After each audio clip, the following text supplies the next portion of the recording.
The petrodollar is actually a device invented by Kissinger and Nixon.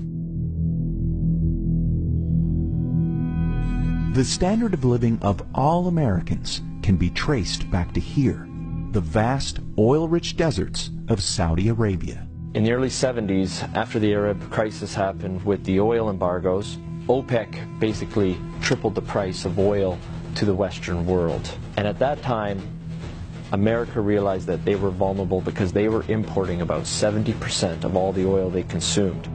To secure a reliable foreign source of oil, U.S. President Richard Nixon sent his Secretary of State and National Security Advisor Henry Kissinger to Saudi Arabia for a secret meeting. The result was a pact that still stands to this day. If Saudi Arabia, which at the time was the world's largest producer of oil, would sell the oil in US dollars, America would defend Saudi Arabia and make sure the House Assad would stay in power. As a direct result of this U.S.-Saudi agreement, all other oil-producing nations also adopted the dollar as the de facto medium of exchange. Demand for it increased exponentially all over the world, and soon it had a new name, the petrodollar. Your currency is only as strong as the demand for it, just like anything else, the supply and demand. Why the petrodollar is important, it causes a demand for the US dollar. A lot of Americans don't realize that over 70% of all the $100 bills in the world are actually outside of the US. There's more $100 bills in Russia than there are in America. This stockpile of US dollars in countries around the world is because oil is bought and sold using the greenback.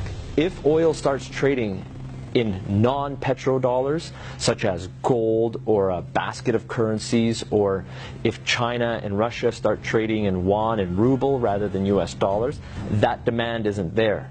And the way of life for the average American will be done. It will be worse than the Great Depression.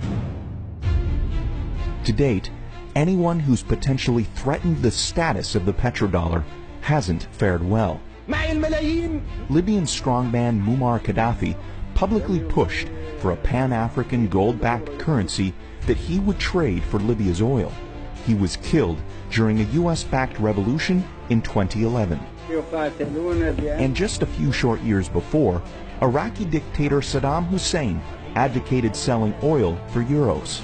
At this hour, American and coalition forces are in the early stages of military operations to disarm Iraq. The U.S. invaded under the guise of looking for WMDs.